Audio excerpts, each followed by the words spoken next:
Alright guys, welcome back to the channel. Sandman here, and today I'm going to be giving you a few quick tips on how to beat my main character, Lars. So let's get to it. Alright, so first up we have not letting Lars get away with fake stance pressure.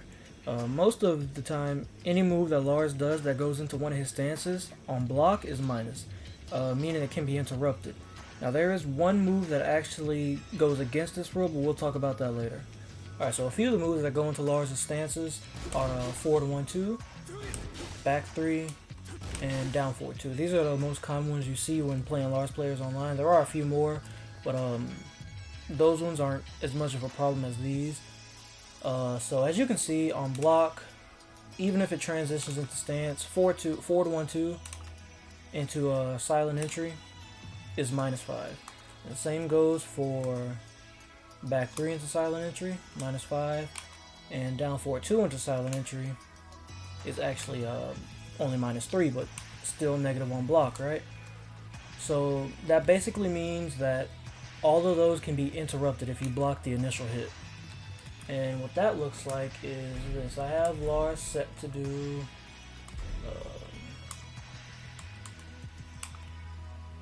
so I have Lars set to do forward 1-2 into his stances, into the fastest move out of that stance.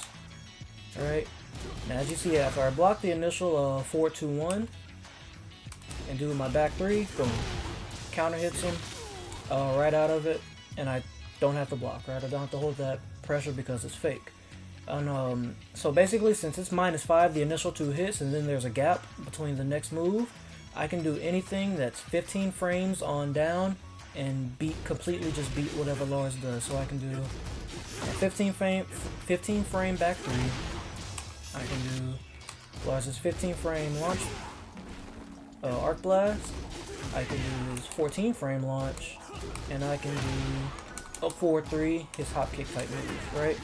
And you know, figure out whatever your move is that's 15 frames that you want to use for your character, and pretty much I'd say just go with that, whatever the launch is. Or any big move. If you don't want to go for a launch, you can go for something smaller too. Like you can just jab them out of it, crouch jab, or whatever your 10 frame punish is, right? So yeah, you can pretty much, like I said, anything, since he's -5, anything that's 15 frames on down would just outright beat Lars. Because that move I have him set to do is the fastest move he can do out of that stance. So what else? Next up we have, it's pretty much the same for back 3 into stance. The initial hit into stance is -5, and then there's a gap. So you can do back Lars' back 4 counter hit. Too slow on that one. You can do his arc blast. You can do up forward 3. Anything that's 15 frames on down. Now, the only one of these 3 moves that is different is down forward 2, and that's because, as you can see, the initial hit into stance is only -3, so you can't get away with, like here, I'm gonna do back 3 again, back 4 again, and see it trades with him.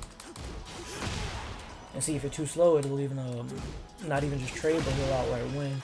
So for this, since it's -3, you can only do moves that are 14 frames on down and just outright beat Lars. So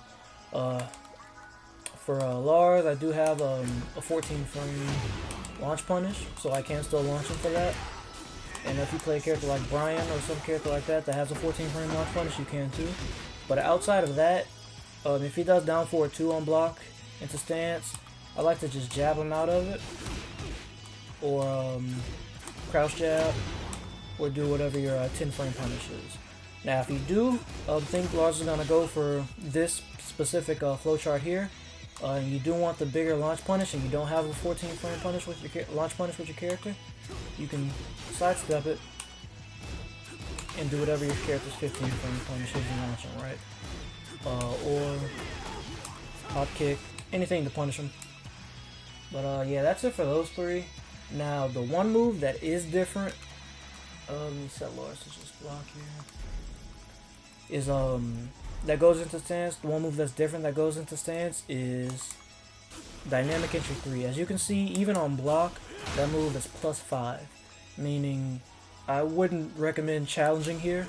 because most characters in the game, there are a few exceptions, but most characters in the game, if Lars does this, dynamic entry 3 into silent entry 1, if you try to press a button there or do anything, 9 times out of 10 you will get hit. Now, like I said, it is specific for characters. Some characters, like Yoshimitsu, he can flash there and beat it because that move is weird. But yeah, for the most part, I would just recommend holding that.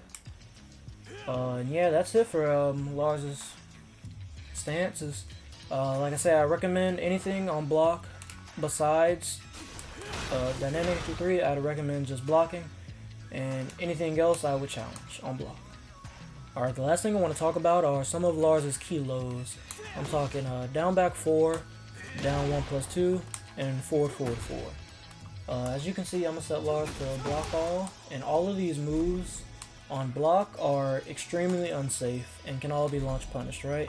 So my advice would be to not let Lars get away with doing these moves, and if you do block them, launch them. You have to make sure you're ready to launch them because most of these moves are too good if you don't punish them properly and just let the Lars get away with constantly spamming them. Like down back 4, it's +5 on hit, so it sets up frame trap with full crouch down forward 2, which leads into huge damage if you press there. And it also sets up shenanigans with while rising 1 into stance, into a bunch of other things.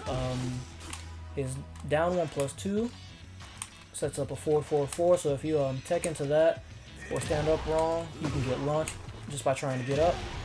And of course his hell sweep, previously the old hell sweep from Tekken 7, the 2 kicks is pretty bad. It's just a chunk of damage. It doesn't knock down and it leaves you minus on hit, which is pretty bad. But the new one he got in Tekken 8, 4-4-4-2, goes right in the stance and leaves you +9, which pretty much gives you mix-up opportunity for whatever you want to do. It goes into a bunch of different things in his stances, right? So yeah, don't let him get away with doing those lows, and if you do block him, make sure you're ready to launch punish him. And alright guys, that's pretty much it for this video. Just a couple basic things that a lot of Lars players kind of get away with murder in ranked mode because a lot of people just don't know how to stop some of the stuff that I just talked about in this video. But now hopefully you do, and hopefully you will be better in fighting against Lars players such as myself online that just get away with spamming a bunch of the bullshit just because people don't know how to deal with it. So thank you for watching the video. I hope you enjoyed it. Feel free to like and subscribe, and I'll catch you next time. Later.